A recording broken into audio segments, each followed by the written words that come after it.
Hi everyone, welcome back.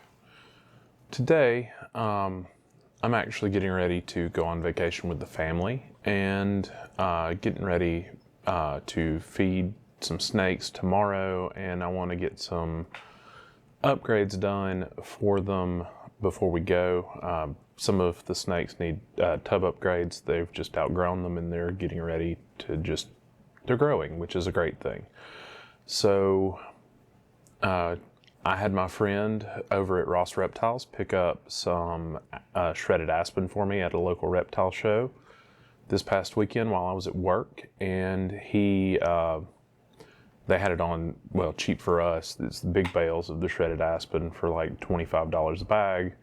So we're gonna convert some of these tubs back over to aspen from pine, since I was able to get an affordable shredded aspen, and upgrade some of these snakes tubs.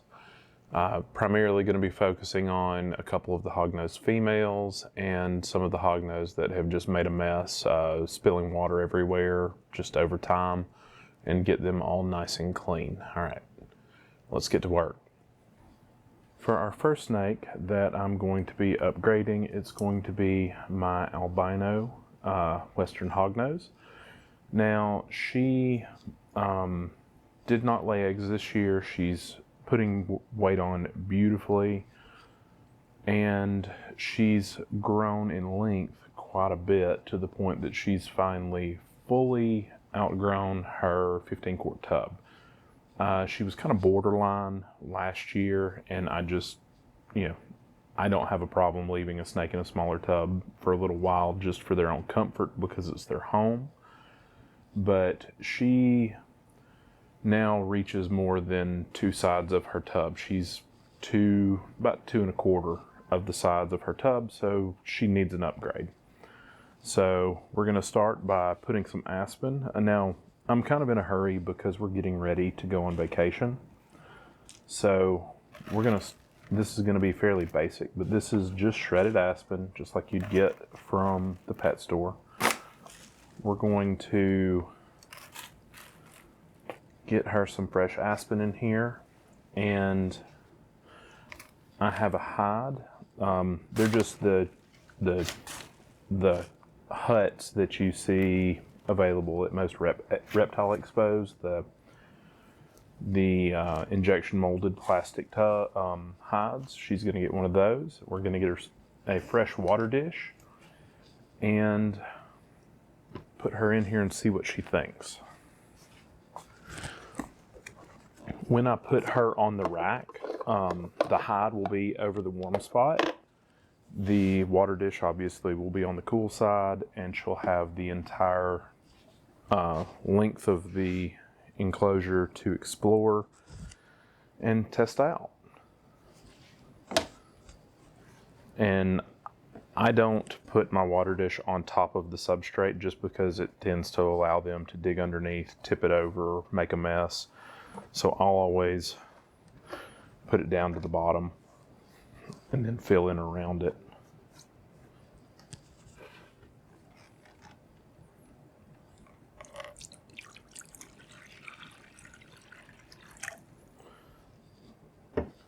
And for some reason, her tubs, she has been collecting flies of late.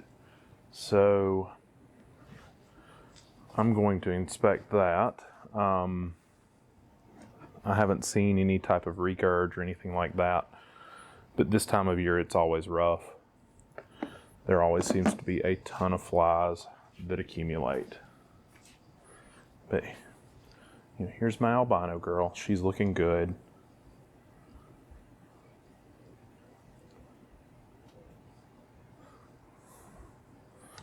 We'll put her in here, see what she thinks.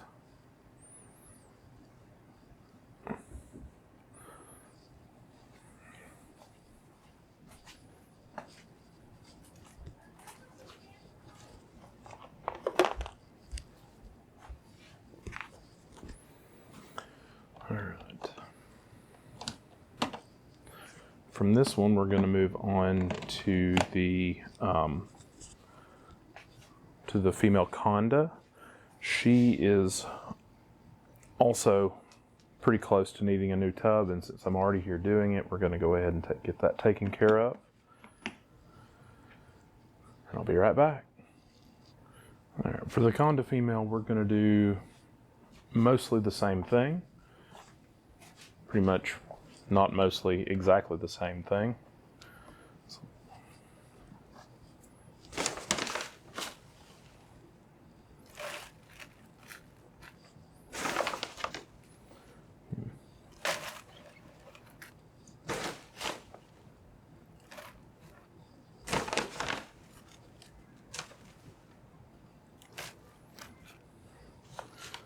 One of the upsides of getting the large volumes of a substrate like this, where I live, it's actually fairly hard to get aspen.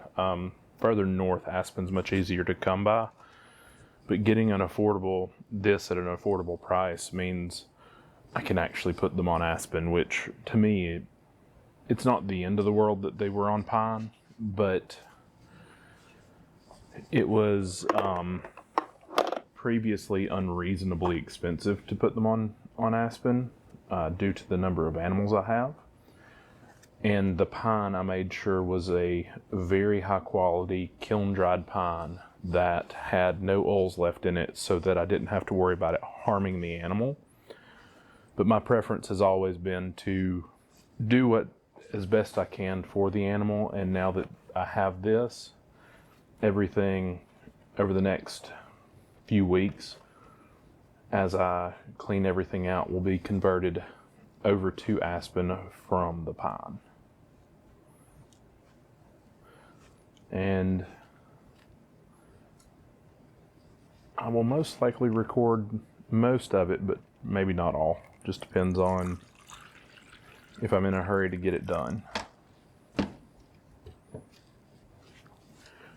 And you never know, you guys might end up getting to watch me get bit by a hognose today, because this girl is always hungry and always looking to bite everything.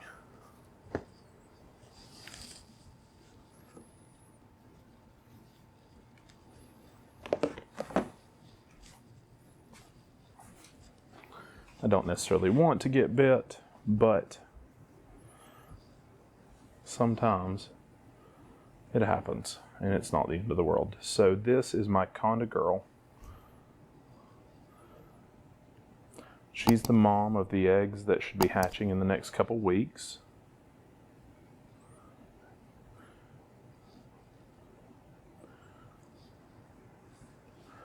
And I don't do secondary breedings or pairings after the first. I always, if they're going to double clutch, I'll let them double clutch. I don't try and force the issue.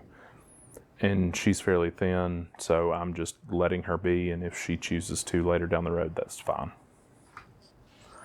Now, the others that are going to happen today, I'm going to have to wash a few tubs first. I've got a couple of my males that have just made messes of their tubs. They're soaked in water, and they just need to be redone. So let me get these tubs cleaned up, get them ready, and I'll be right back. All right, for these last two, we are going to be moving the male conda that was paired to the female that I just did, as well as my normal het anery male. Both of these guys have managed to, dump a ton of water into their substrate. It's ridiculously humid, and they just it's time for a cleanup. So let's get these done and get them finished so I can continue packing. On vacation, we plan to hit up a couple state parks, maybe go herping a little bit, and I do plan on taking my camera. I'm not going to promise any video from it, but I'm going to try, and we'll see, and you'll see if I get lucky. The last time we went down to on vacation, we did come across wild glass lizards and some other fun critters. So we'll see this time if we get lucky again.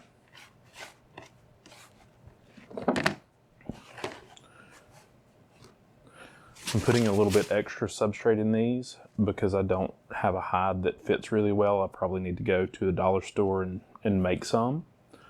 That may be an upcoming video as well.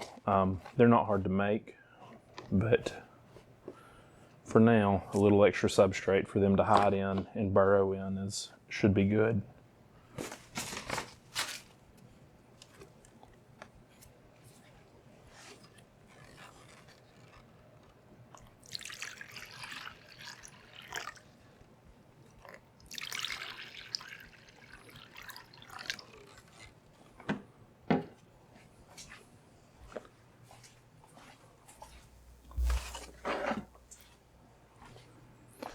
Now, first up here is going to be the conda male. Everyone's getting fed tomorrow, so they're all looking for food. Hey, buddy.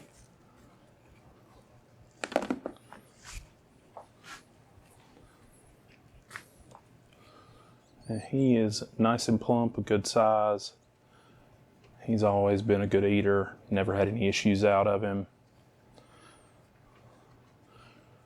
Decently high quality conda with well-defined saddles.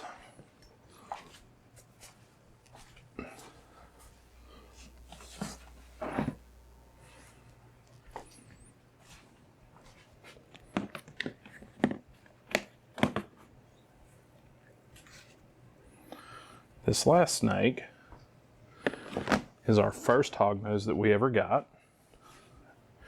Oh, where are you going? Come back.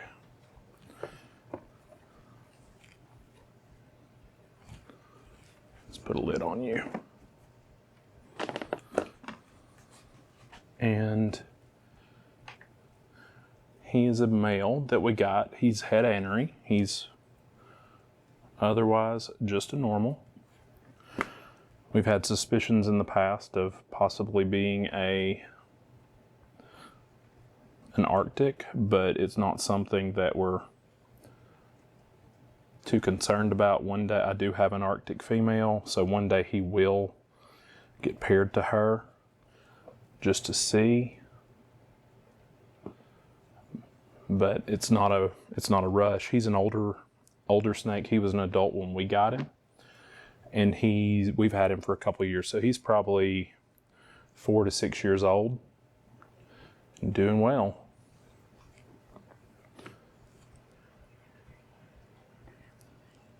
All right. Thanks everyone for watching. We're going to wrap this up and we'll see you on the next one. Please remember to like and subscribe and enjoy. In the upcoming weeks, we're going to have eggs coming, or egg cuttings and babies hatching. So it's getting to be an exciting time of the year. Have a good one. Bye.